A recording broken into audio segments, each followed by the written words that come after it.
Welcome to How to Cook That. I'm Anne Reardon and I've always loved miniatures, so today we're making a mini patisserie. We've got mini cupcakes, wrapped treats, brownies with sprinkles on top, macarons, tarts and a couple of larger cakes on their stands, and I'll even show you how to make the hutch and the counter to display them on. To start with, for the cupcakes, you'll need mini cases.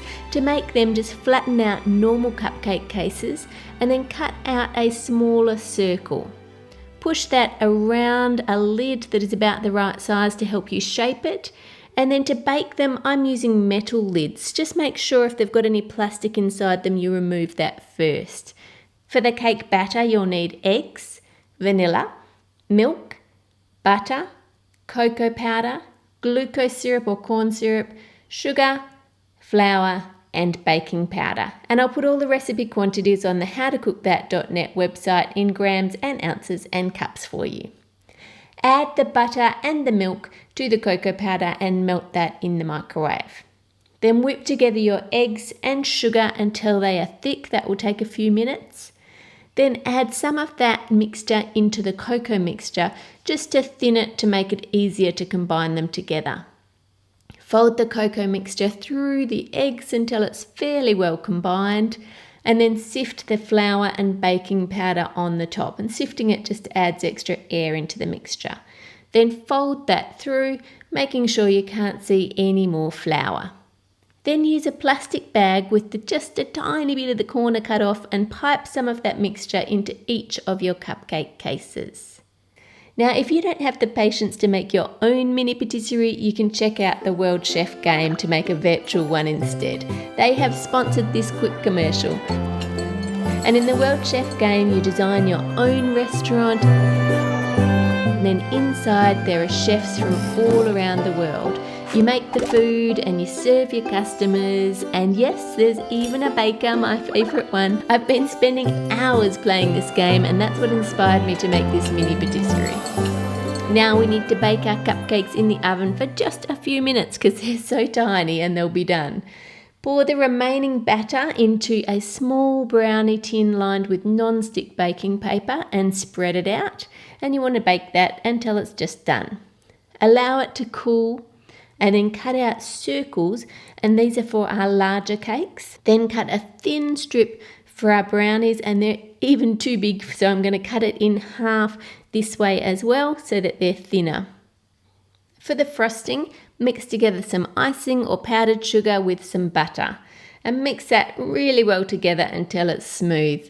Place that into a piping bag fitted with a small star tip and pipe that onto half of your cupcakes. Pipe a circle of frosting onto the centre of the big cakes. They're not really that big, but you know what I mean. They're bigger than the cupcakes. Cover the outside of one of them with the frosting and then roll it in some coloured sugar. I've got the silvery coloured sugar here. Then place that onto a cake stand, and I'll show you how to make those later, and pipe little stars around the base and around the top of the cake, and then add a sugar pearl on top for a cherry.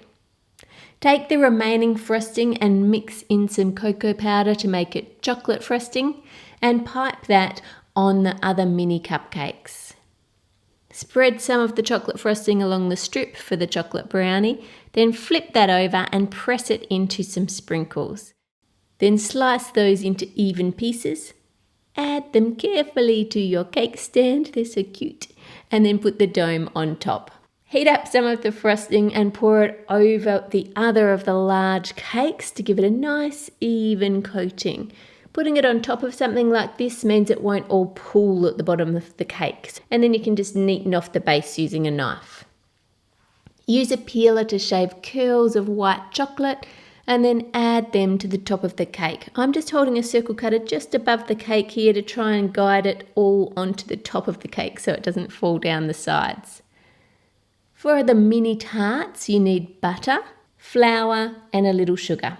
Rub the butter and the flour together until it looks like this, a bit like crumbs, and then mix through the sugar.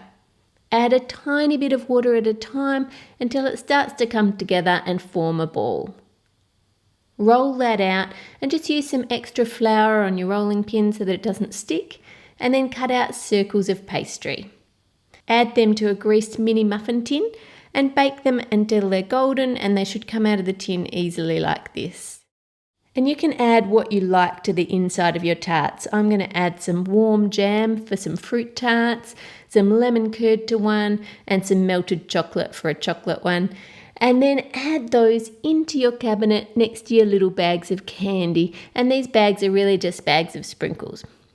To make mini macarons, just follow my macaron recipe. I have several videos on how to make macarons already, and I'll link you to the playlist for those below. Pipe them tiny little ones and then bake them as normal. Pair the lids with similar sized bases and then fill each of them with ganache. Each one just uses the tiniest amount. Add the lids into place and then put those on a mini tray. And I just made this tray out of thin metal, like the metal that you'd find on a drink can. And then add the tray into the cabinet. For our blocks of chocolate, spread out some tempered chocolate, or you could use compound chocolate, to the thickness that you want your blocks to be.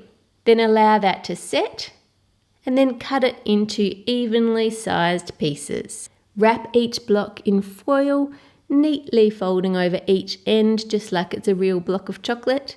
Then print out a label there on the template and use some glue to put it into place around the block.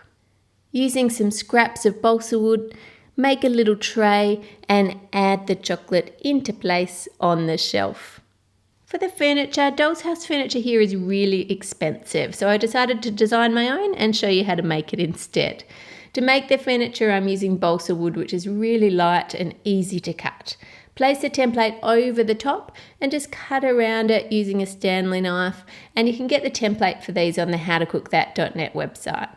And if you want to use thicker wood, you of course can, but then you're going to need a jigsaw to cut it, so it'll be a little bit harder. Once you've cut out all the pieces for the counter, use a hot glue gun to join the front pretty part along the edge of the base.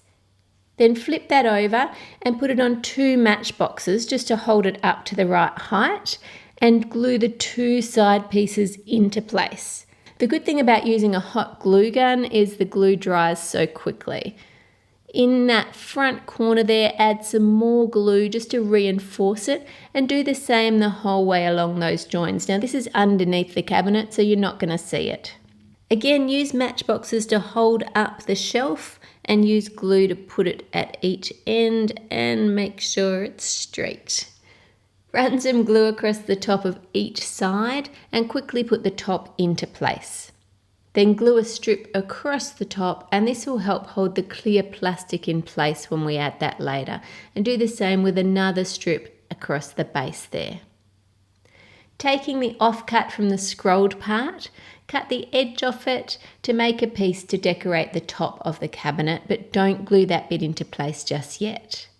Now use some sandpaper to round off the corners on the top so it looks all nice. Now to make it look pretty, take some white paint and cover the whole thing, including that loose piece, and leave that to dry. Once it is all dried, you can add glue around the front and put a piece of acetate or thin plastic across the front of the display cabinet, and then glue that loose decorative strip across the front to make it all look neat. For the hutch, you want to follow the same steps, cut out all the pieces and paint them. And we're also using for this one a box. So paint the box, and we're using some matchboxes. For those, just paint around the front edge because that's all that you're going to see. And then I'm painting some of this hutch white and some of it in a pale teal. You can use pink or whatever colour you like to give it a bit of contrast there. Glue it all together and then add a bead for the handle on each of the matchboxes, and this will make them like little drawers that we can open and close, and then just put those into place. For the top of the hutch, put some glue on the top of the box and then add the balsa wood, and I've cut mine out of 2 strips because my balsa wood wasn't quite wide enough to cut it out of 1. Add some teal balsa wood to the back of the lid of the box, and then put the shelf into place just using some glue. Put some glue along the top edge and add that ornate piece across the top, and then put another one across the shelf, and that just really finishes it off. Glue that whole thing into place on top of your base. Now for the cake stands, I just used a doll's plate upside down and hot glued it to a toothpick with beads on it and used a coin for the base. And this one is just part of a cake push pop stuck onto a coin, and you could of course paint these bases as well if you wanted to. And this one is very similar, and I'm using the lid of the push pop as the dome cover for it. The other mini bags and books I found online, and I'll link you to where you can print those out from on the blog post. And then all you need to do is invite a friend over to enjoy it. Don't forget to download the World Chef game. You can get it free from the App Store or on Google Play, and I'll link to both of those below. And once you've got it, you can connect it to Facebook to play with friends. Subscribe to How to Cook That for more cakes, chocolates and desserts. Click here to see last week's video, here for the recipe, and here for my YouTube channel. Make it a great week, and I'll see you on Friday.